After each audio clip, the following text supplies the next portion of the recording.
थमने का नाम नहीं ले रही है। कल एक गर्भवती महिला का इलाज नहीं किया गया और आज जब इस मामले पर बात करने के लिए स्थानीय सांसद मनीष जायसवाल समय लेकर अधीक्षक से मिलने पहुंचे तो वो वहां नहीं थे। सांसद ने कहा कि उन्होंने फोन कर अधीक्षक से सुबह 9 बजे मिलने का समय मांगा था। सांसद तय समय पर पहुंचे लेकिन अधीक्षक वहां मौजूद नहीं थे। सांसद का यह भी आरोप है कि स्वास्थ्य सचिव ने उनका फोन नहीं उठाया। इसके बाद उन्होंने स्वास्थ्य मंत्री डॉक्टर इरफान अंसारी को भी फोन लगाया और अस्पताल की व्यवस्था की शिकायत की। सांसद का आरोप है कि इतने बड़े अस्पताल में कोई भी स्वास्थ्य सुविधा को लेकर गंभीर नहीं है, जो एक गंभीर मामला है। जो लोग से उसको खतरा है उसको एफआईआर कराए तो कानून करा दे ना। आप मंत्री हैं, यहाँ पे एक पेशेंट आती है,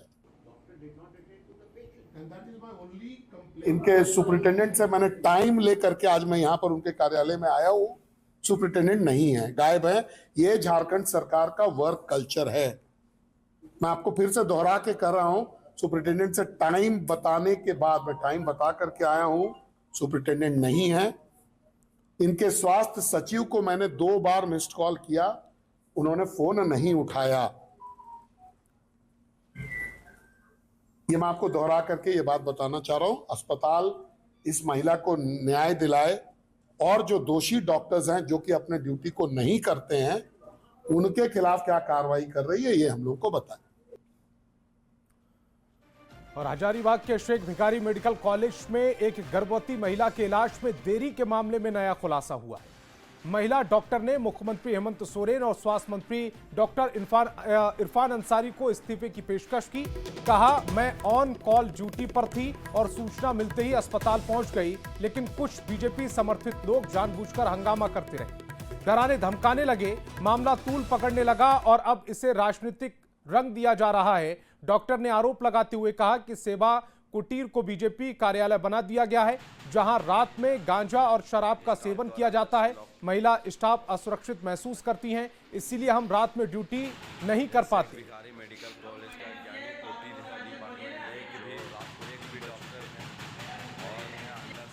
की वजह से मैं उस रात ऑन कॉल ड्यूटी पर थी। उस पेशेंट मनीषा कुमारी के लिए मुझे रात 2:30 बजे सिस्टर का कॉल आया था, जिसमें मुझे पेशेंट के बारे में बताया गया था कि पेशेंट प्रीवियस सिजेरियन है, बट पेशेंट पार्टी ना ही हाई रिस्क साइन कर रहे थे, ना ब्लड अरेंज करने में भी असमर्थ थे। आगे इम्पेंडिंग रप्चर तथा पेशेंट की कंडीशन को डिटोरिएट ना हो, इस वजह से पेशेंट को higher centre RIMS Ranchi refer किया गया था। बट पेशेंट कहीं निजी अस्पताल में जाकर वहाँ अपना सर्जरी कराई थी। मुझे सुबह एक लोकल नेता अर्जुन साव का कॉल आता है, जो मुझे पहले तो प्रोवोक करते हैं, उसके बाद मेरा कॉल टैप करके इसको एक मुद्दा बनाते हैं कि मैं ड्यूटी पर नहीं थी, मैंने उनसे अभद्र व्यवहार किया, बल्कि ऐसा कुछ नहीं था। सुशांत सोनी हमारे संवाददाता ज्यादा जानकारी के साथ फोन लाइन पर जुड़ रहे हैं। सुशांत, डॉक्टर की बाइट को आपने सुना, उनका आरोप है कि बीजेपी कार्यकर्ता इस पूरे मामले को तूल दे रहे हैं, राजनीति कर रहे हैं इस पूरे मामले पर। वो ऑन कॉल ड्यूटी पर थी, इस शब्द का इस्तेमाल किया है, ऑन कॉल ड्यूटी पर। मेरा पहला सवाल यह है कि क्या कोई डॉक्टर ऑन कॉल ड्यूटी पर रह सकता है? जी, आपको बता दें कि जिस तरीके से यह पूरा मामला प्रकाश में आया है और एक जो गर्भवती महिला के जो परिजन गए थे, यह भी बताया जा रहा है कि घंटों जो है दरवाजे को खटखटाया जाता है। जिस तरीके से आज जो भाजपा के जो सांसद मनीष जायसवाल अस्पताल परिसर पहुंचे, उन्होंने अस्पताल अधीक्षक के कार्यालय पहुंचा और वहां पर देखा कि वो जो अधीक्षक है वो अनुपस्थित पाए गए। हालांकि इसको लेकर तमाम वहां पे स्वास्थ्य कर्मियों को बुलाया गया, अस्पताल के प्रबंधन को बुलाया गया और इस पूरे मामले पर जानकारी ली गई। हालांकि इसको लेकर जो है कई तरह की बातें कही जा रही है। यह भी बोला जा रहा है कि वो उस वक्त ड्यूटी पर जो डॉक्टर थी वो नहीं थी। यह भी कहा जा रहा है कि वो बाहर थी। मतलब कई तरह की जो है बातें कही जा रही है।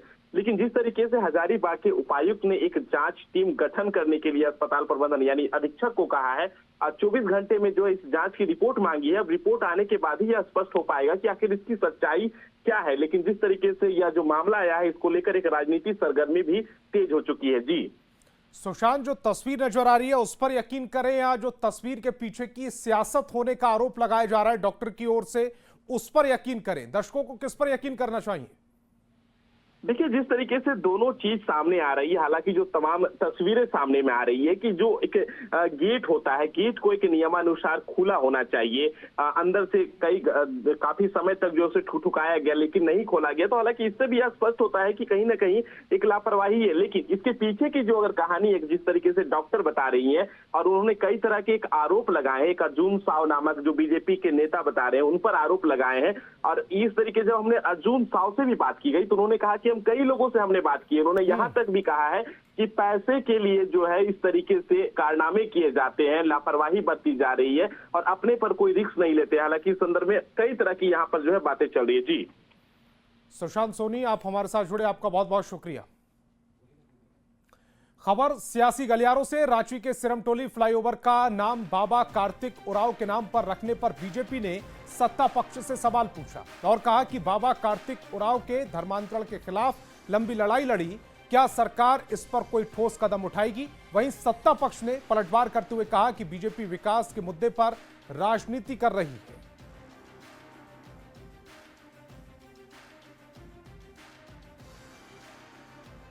धर्मांतरण के खिलाफ उन्होंने बड़ी लड़ाइयां लड़ी थी। जो जमीन होता है उससे लेकर लोकसभा तक, तो बाबा कार्तिक उरांव के सपनों को साकार करना चाहिए। मुख्यमंत्री को धर्मांतरण करने वाली शक्तियों पर रोक लगानी चाहिए। धर्मांतरित आदिवासियों को आरक्षण की श्रेणी से बाहर रखने का कार्य करना चाहिए। और हमें लगता है टोकनिज्म नहीं, बाबा कार्तिक के उरांव के आदर्शों को अंगीकार करना चाहिए माननीय मुख्यमंत्री जी को। बाबा कार्तिक उरांव किसी परिचय के मोहताज नहीं है। बहुत बड़े नेता हम लोग मानते हैं उनको, इस क्षेत्र के अपने जमाने के सबसे बड़े नेता थे। उनका भी अनुसरण करते हैं हमारे हेमंत जी। आदर्श हैं। एक आंदोलनकारी का बेटा सभी को सम्मान देना जानता है और वो उन्होंने करके दिखाया। आप विरोध करिए या आपकी अपना विषय है। 1.5 साल के अंदर राज्य की जनता को फ्लाईओवर समर्पित कर दिया, मतलब कि विकास के नाम पर हम कहीं भी कोई राजनीति नहीं करते। और जो लोग विकास के नाम पे राजनीति कर रहे हैं वो लाख राजनीति करें, जनता इस बात को समझ चुकी है कि महागठबंधन की सरकार अब विकास की रफ्तार और अधिक तेज करने जा रही है। रांची के सिरमटोली फ्लाईओवर पर एक तरफ जहां विपक्ष के नेता सवाल उठा रहे हैं तो वहीं सत्ताधारी दल के अंदर भी सवाल उठने शुरू हो गए। कांग्रेस विधायक और पूर्व मंत्री रामेश्वर उरांव ने कहा है कि यह फ्लाईओवर एक वर्ग के लिए सौगात है, लेकिन दूसरा वर्ग इससे आहत है। उन्होंने आदिवासी बहुल राज्य में आदिवासियों के मान सम्मान को नजरअंदाज किए जाने का आरोप लगा दिया। इधर कांग्रेस कोटे की मंत्री दीपिका पांडे सिंह ने कहा है कि सरकार सभी धर्म का ख्याल रख रही है।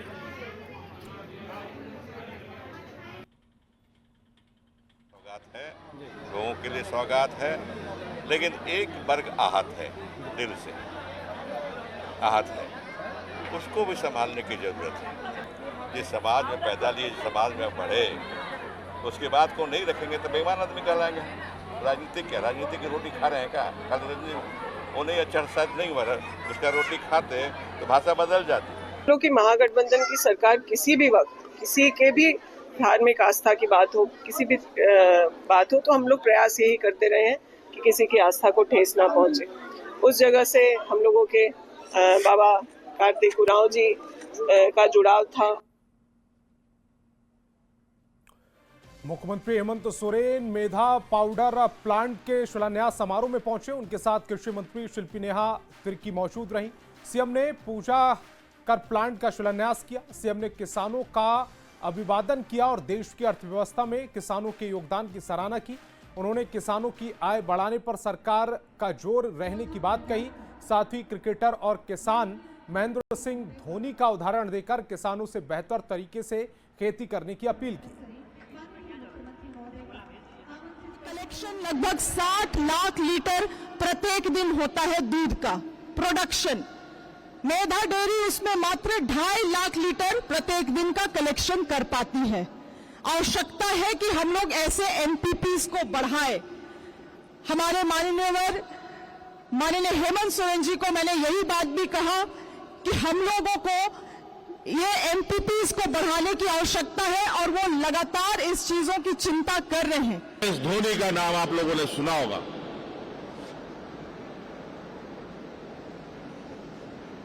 एमएस धोनी जी भी खेती बाड़ी करते हैं, मालूम है?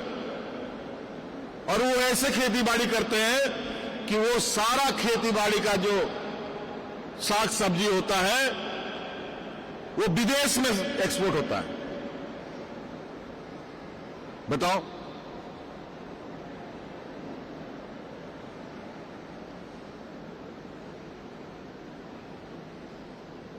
क्रिकेट खेलने वाला इतना व्यस्त आदमी जब खेती बाड़ी कर सकता है, जो हम 24 घंटा खेती बाड़ी में रहने वाले लोग हैं, हम क्यों नहीं कर सकते?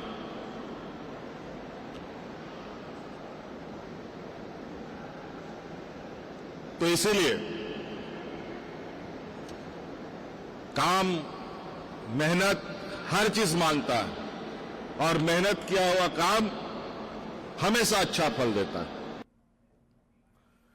झारखंड सरकार ने केंद्र सरकार से एमएसपी यानी न्यूनतम समर्थन मूल्य को लीगलाइज करने की मांग की है। कृषि मंत्री शिल्पी नेहा तिर्की ने कहा कि उन्होंने स्वामीनाथन कमेटी की सिफारिशों को लागू करने की मांग की थी, लेकिन केंद्र सरकार ने 60 से 65 रुपए समर्थन मूल्य बढ़ाकर उसका ढिंडोरा पीट रही है।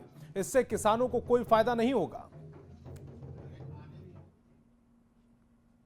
कांग्रेस पार्टी लगातार इसका मांग भी कर रहा है कि एमएसपी को लीगलाइज किया जाए, क्योंकि आज के दिन में सरकार के पास उतना कैपेसिटी नहीं है। जितना प्रोडक्शन होता है पूरे देश भर में, उसमें से मात्र 40% ही सरकार अधिग्रहण कर पाती है और सरकार उसका पैसा दे पाती है किसानों को। उसमें से भी मुझे लगता है 20% हो पाता होगा। तो यही कारण है कि एमएसपी को लीगलाइज करना हाई टाइम, अन्यथा किसानों के साथ बहुत दोहन हो रहा है।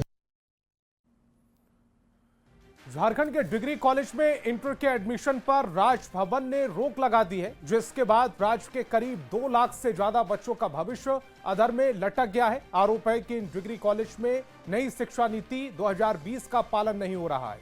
राजभवन ने 2022 के बाद जारी पढ़ाई और एडमिशन को भी गलत करार दिया और कॉलेज से जवाब मांगा है। अब इस मुद्दे पर बीजेपी का कहना है कि सरकार पढ़ाई को लेकर गंभीर नहीं है, जबकि सत्ता पक्ष का कहना है कि वो छात्रों के भविष्य के साथ खिलवाड़ नहीं होने देगी। जल्द ही राज्यपाल से बात कर इसका समाधान निकाला जाएगा।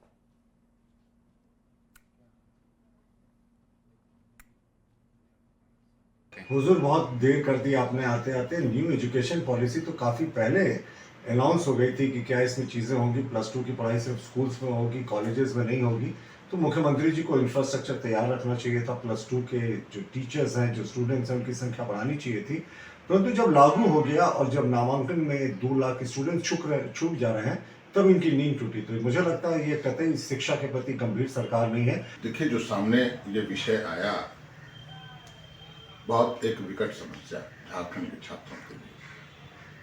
क्षमता से दुगने लोग इंतजार में हैं और उन्हें कहीं ना कहीं नामांकन चाहिए। अगर ऐसे रोक लगा दी जाएगी नई शिक्षा नीति के नाम पर, तो उन छात्रों का क्या होगा? उनका क्या कसूर है? उनका भविष्य अंधकार में हो जाएगा। और मैं समझता हूं, व्यक्तिगत रूप से मैं मानता हूं कि राज्यपाल महोदय एक संवेदनशील व्यक्ति हैं और बातों को समझने वाले। मुझे लगता है जो माननीय मुख्यमंत्री ने निर्णय लिया है, एक 3 सदस्यीय कमेटी का गठन किया है और बहुत जल्द राज्यपाल महोदय के साथ वार्ता होगी और कुछ न कुछ रास्ता निकलेगा। हमें लगता है कि महामहिम संजीदा है। महामहिम को इस पर गंभीरता से विचार करनी चाहिए और कम से कम इस बार इंटरमीडिएट जो ग्रेजुएट सेक्शन भी है, कॉलेज भी है, उसमें भी इंटरमीडिएट में बच्चों को नामांकन के लिए फ्री कर देना चाहिए। खबर बोकारो से, जहां बाइक चोरों के खिलाफ अभियान में पुलिस को बड़ी सफलता हाथ लगी। पुलिस ने एक नाबालिग समेत 3 बाइक चोरों को गिरफ्तार किया। बाइक चोरों से पूछताछ के बाद पुलिस ने चोरी की 11 बाइक को बरामद किया। सेक्टर 4 के सिटी सेंटर के फुटपाथ पर रहकर ये बाइक चोरी का गिरोह चलाते थे। अलग अलग इलाकों ने इन लोगों ने बाइक चोरी की थी। नाबालिग आरोपी को पुलिस ने बाल सुधार गृह भेज दिया है। तो शिवा कुमार पांडु मुंडा को जो है अरेस्ट किया गया है और जो बालक है उसको निरुद्ध किया गया है और 11 बाइक्स जो है लगभग चोरी की रिकवर की गई हैं। इसके अलावा इन दोनों का ही आपराधिक इतिहास भी पाया गया है जो कि मोस्टली चोरी संबंधित कांड से रिलेटेड है।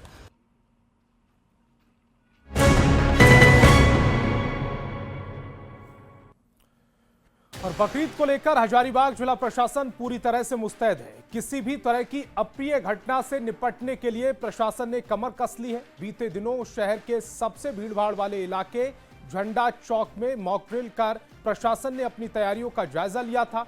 वहीं आज पेलावल, लोहसिंगन और बड़का गांव थाना क्षेत्र में फ्लैग मार्च निकाला गया। इस फ्लैग मार्च में हजारीबाग के डीसी, एसपी के साथ सदर, एसडीओ और दूसरे अधिकारी शामिल रहे। बकरीद का त्यौहार है आने वाला है, तो उसकी तैयारी के मद्देनजर लगभग हर दिन सभी क्षेत्रों में लगातार फ्लैग मार्च थाना के स्तर से और डीएसपी साहब और एसडीओ साहब लोग कर रहे हैं। तो इसी क्रम में हम लोगों ने भी 2 दिन पहले भी, आप लोगों को ज्ञात ही है कि झंडा चौक के आसपास में मैंने और उपायुक्त महोदय ने साथ में मॉक ड्रिल और फ्लैग मार्च किया था। और आज हम लोग शहर के विभिन्न क्षेत्रों में और जिले के और भी क्षेत्र में 3-4 जगह फ्लैग मार्च करेंगे। तो हम लोगों को बता भी रहे हैं इस फ्लैग मार्च के माध्यम से कि हमारी तैयारी कैसी है, एरिया के सेंसिटिविटी को भी हम लोग समझने का प्रयास कर रहे हैं। ईद पर्व के को ध्यान में रख करके अभी आप देख पा रहे हैं कि पूरी पुलिस प्रशासन एवं जिला प्रशासन जो है विभिन्न क्षेत्रों में संवेदनशील इलाकों में जो है हम लोग भ्रमण कर रहे हैं, फ्लैग मार्च कर रहे हैं, ताकि लोगों के अंदर जो है कॉन्फिडेंस आए और असामाजिक तत्व को भी जो है एक अलार्मिंग मैसेज जाए। किसी प्रकार की कोई अवैध गतिविधि जो है वो प्रशासन बर्दाश्त नहीं करेगी। और बकरीद के दौरान राज्य में विधि व्यवस्था की समस्या ना हो, इसको लेकर पुलिस ने विशेष तैयारी की है। जमशेदपुर के गोलमुरी पुलिस लाइन में मॉक ड्रिल का आयोजन किया गया, जिसमें भीड़ नियंत्रण की तैयारियों को परखा गया। मॉक ड्रिल में वाटर कैनन और टीयर गैस के इस्तेमाल का अभ्यास किया गया। एसएसपी ने लोगों से बकरीद के दौरान विधि व्यवस्था बनाए रखने की अपील की। बेसिकली ये उन कानूनन तरीकों को बताता है कि किस हिसाब से लेयर्ड तरीके से प्रोपोर्शनेट फोर्स को यूज करके किसी भी तरह के असामाजिक तत्वों या किसी भी अनकंट्रोल्ड टाइप की भीड़ को नियंत्रित किया जा सकता है। तो जनता से भी आग्रह है कि ऐसी स्थिति उत्पन्न होने का मौका ही ना दें कि हम लोगों को इसमें इस तरीके का जो ड्रिल है उसको सार्थक करने का मौका आए। ये जो है हम लोग की जमशेदपुर पुलिस की तैयारी को भी दिखाता है कि त्योहार को लेकर हम लोग काफी गंभीर हैं और हर तरीके से किसी भी अप्रिय घटना से निपटने के लिए। खबर गुमला से, जहां घाघरा प्रखंड के टेंदार नदी में पुल बन जाने से गांव वाले बेहद खुश हैं। गांव वालों ने पुल बनने के बाद न्यूज़ 18 को धन्यवाद दिया और कहा कि न्यूज़ 18 ने उनकी समस्या को प्रमुखता से दिखाया, जिसके कारण इतनी जल्दी इतना अच्छा पुल बना है। नक्सल प्रभावित और दुर्गम इलाका होने के कारण पुल बनाने में दिक्कत हो रही थी। कई बार नक्सली पुल नहीं बनने देते थे। अब जाकर पुल बना है, तब जाकर गांव वाले खुश हुए हैं। एखन ई पुल बन जाल के बाद ने हमिनकर बहुत अच्छा होलक, अच्छा सुविधा होलक और हमरे मनकर गांव महाद्वीप में रहे, टापू बन के रहे और पुल बन गलक तो हम के बहुत खुशी जाहिर होएला। बरसात में हम के पुल पार होले दिक्कत होत रहे, नदी में बहुत बाढ़ आवत रहे से घरे न्यूज़ 18 हम इनकर समस्या के दिखालक और बार बार दिखालक, उस वजह से हम इनकर। और 27 जून को जगन्नाथपुर रथ यात्रा का आयोजन होगा, इसे लेकर तैयारियां जोरों पर है। भगवान जगन्नाथ जिस रथ से मौसी बड़ी जाएंगे उससे तैयार किया जा रहा है। वहीं मंदिर में भी विशेष तैयारियां शुरू हो चुकी हैं। इन्हीं तैयारियों का जायजा लेने ग्रामीण विकास विभाग के मंत्री दीपिका पांडे और विधायक रामेश्वर उरांव जगन्नाथपुर पहुंचे। एकादशी के शुभ दिन भगवान से आशीर्वाद लिया, पूजा अर्चना की और प्रसाद ग्रहण किया। इसके साथ ही रथ यात्रा भव्य हो, इसे लेकर तैयारियों का जायजा भी लिया। हम लोगों की आस्था विशेष रूप से जुड़ी हुई है। आज एकादशी भी था और जो आने वाला रथ यात्रा आगामी 27 जून को है, उसकी क्या तैयारी यहाँ चल रही है, क्या हम लोग भी किसी प्रकार से योगदान कर सकते हैं, उन सबों पर हम लोगों ने यहाँ चर्चा की। पूजा के और भोग के समय आए हैं तो हम लोग यहाँ से प्रसाद ग्रहण करके जाएंगे। तैयारी तो यहाँ बराबर अच्छी होती है, हर साल मैं आता हूँ और ये तब लाते हैं जब भगवान जगन्नाथ हम लोग को बुलाते हैं, तब आते हैं हम लोग। तो आज आए हम, अच्छा दिन है। और स्कूलों में गर्मी की छुट्टियां चल रही हैं, ऐसे में रामगढ़ के पतरातू लेक सैलानियों से गुलजार दिख रहे हैं। स्कूल में छुट्टी होने से बच्चे अपने माता पिता और परिवार के संग खूब मस्ती करते दिख रहे हैं। पर्यटक यहां पर नौका विहार, स्पीड बोट की सवारी के साथ पार्क में घूमकर गर्मी की छुट्टियों का आनंद ले रहे हैं। गर्मी की छुट्टियां चल रही हैं, ऐसे में पर्यटक पतरातू लेक का रुख कर रहे हैं और आप देख सकते हैं बड़ी संख्या में पर्यटक इस तरफ में आए हुए हैं। चूँकि अभी गर्मियों की छुट्टी चल रही है तो बच्चे जो हैं अपने माता पिता के साथ यहाँ पर छुट्टी मनाने के लिए पतरातू लेक पहुँचे। क्या आपका नाम है? अमृत यजत। स्कूल में अभी छुट्टी चल रहा है? हाँ। तो यहाँ घूमने आए? हाँ। तो घूम लिए, क्या क्या राइड किए यहाँ पर? अभी बम्पर राइड किए हैं। हाँ। और अभी बोटिंग के लिए आप जाएंगे? अच्छा, अगर बोटिंग के लिए जाएंगे। तो अभी आप घूमने आए हैं? हाँ। बच्चों के साथ? जी जी जी। कैसा लगा यहाँ पर? बहुत क्या बढ़िया। अच्छा लगा यहाँ? सबसे राइड करने में। राइड करने में अच्छा। ये बम्पर राइड? हाँ, बम्पर राइड। अच्छा, और ये स्पीड बोट चढ़े हैं? हाँ, स्पीड बोट। गर्मी छुट्टी में बच्चे लोग का गर्मी है तो गर्मी छुट्टी है, तो अभी पर्यटक अच्छा आ रहे हैं। अच्छा। और उससे हम लोग का जो रोजी रोटी का में बढ़ोतरी हुई है। बढ़ोतरी हुई है कि लगातार यहाँ पहुँच रहे हैं और नाविक भी काफ़ी खुश हैं चूँकि पर्यटक जो है लगातार यहाँ पहुँच रहे हैं। चूँकि अभी गर्मी का छुट्टी चल रहा है, इस कारण जो है यहाँ पतरातू लेक में अच्छा खासा पर्यटकों का भीड़ देखा जा रहा है और लोग यहाँ फ़ोटो शूट करा रहे हैं, नौका विहार कर रहे हैं, स्पीड बोट का मज़ा ले रहे हैं। जावेद खान, न्यूज़ 18। तो इस बुलेटिन में फिलहाल इतना ही। आप देखते रहिए न्यूज़ 18 बिहार झारखंड।